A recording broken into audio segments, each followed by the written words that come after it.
the impossible task. Long ago, in a faraway village in Africa, there lived a famous blacksmith. His name was Kinte. Every morning, people would come to watch him work, and he liked having the people nearby. He would hammer the red-hot iron, and the people would sing to his steady beat. One morning, a messenger from the king's court arrived. He ran to Kinte's home and said, "The king wants to see you immediately. He has a job for you to do." Kinte was very happy. He quickly got dressed and hurried to the palace. He passed many of his friends as he walked to the palace. To each of them he said proudly, "The king has sent for me. He has a job for me." When Kinte reached the palace, he had to wait. While he waited, he wondered why the king had sent for him. Kinte often made things for the palace, but usually one of the king's servants told Kinte what to make. When Kinte saw the king, he bowed very low. "You may stand," said the king, and Kinte stood. "I have sent for you," continued the king, "because I have a special task for you." The king clapped his hands, and servants carried in baskets full of iron. They placed the baskets in front of Kinte. "You are to take this metal and make it into a man," said the king. "A real, living man who can walk, talk, think, and has blood in his veins." Kinte lowered his eyes, because what the king asked was impossible. Kinte was also afraid, because to say no to the king was the same as asking for death. Kinte did not want to die, so he again bowed very low and said, "Yes, your majesty." The king's servants carried the iron back to Kinte's shop, but as he followed, he kept his eyes lowered. Kinte knew his days were numbered. He spent his days and nights looking for a solution to his problem. His friends made many suggestions. "Couldn't you make an iron shell so a man could get inside?" suggested one friend.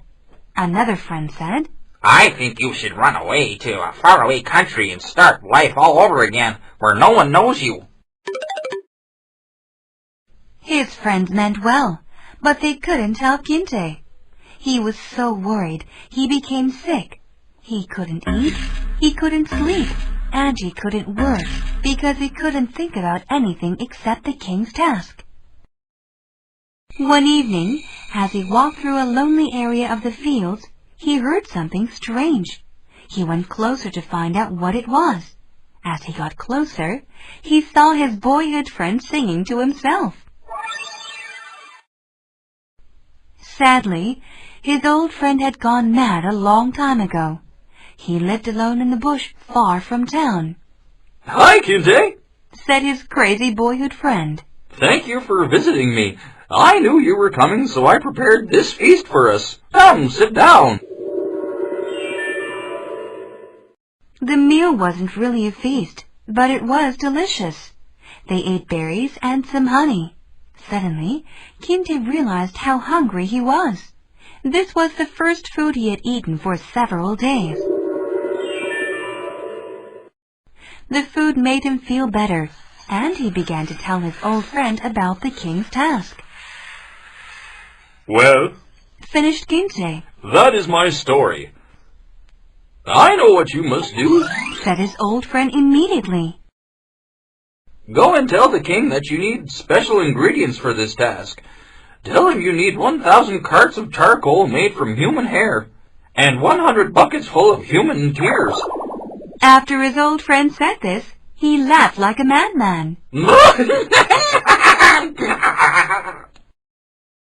Kinte thanked his friend for such good advice, then returned to the city. At first light, he hurried to the king's palace. When Kinte saw the king, he bowed low. "You may stand," said the king. "Why have you come? Is the man finished?" asked the king. Kinte said, "No, your majesty. I need special ingredients to complete your task. Kinte told the king what he needed, and the king ordered all his subjects to cut their hair and to cry into buckets.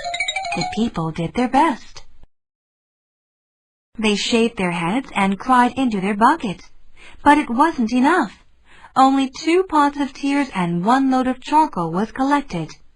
When the king learned of these results, he sent for Kinte. Kinte was very afraid when he went back to the king. Kinte, Continued the king, you have asked me for something that is impossible. My people can never grow enough hair, nor cry enough tears to give you the ingredients you need. I therefore free you from your task. Yes, your majesty. replied Kinte. As he walked away from the king, he took a breath that felt like he hadn't breathed for weeks. He was happy again, and he smiled all the way home. As time went on, the king and his people soon forgot about Kinte's impossible task. But Kinte never forgot who had saved him. Kinte made sure that his old friend never felt hungry or thirsty again.